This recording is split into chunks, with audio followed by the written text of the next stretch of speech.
Məsələn, bəzən qadınlar görürsən ki, hicab bağlamır. Deyir ki, mən Allahdan gəlməyib, Allah qəlbimə salmayıb, Allah asanlaşdırsın, bağlayaram və s. Bunlar hamısı nəfsi bəhanələrdir. Əziz bacım, vallahi Allah sənə 7 qat göyün üzərindən əzəmətli ayələr nazil eləyib. Nə gəlməlidirsə göndərib Allah Teala.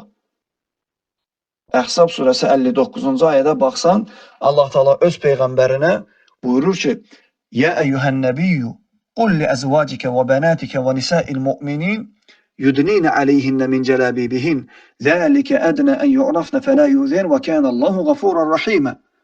Ey peyğəmbər zövcələrinə, qızlarına və möminlərin qadınlarına de ki, naməhrəm yanında örtüklərini örtünsünlər. Bu onların tanınmaması və onlara əziyyət verilməməsi üçün daha münasibdir. Allah bağışlayandır, rəhimlidir. Gəlib Allahdan. Allahdan gəlib. Lakin əməl etmək lazımdır.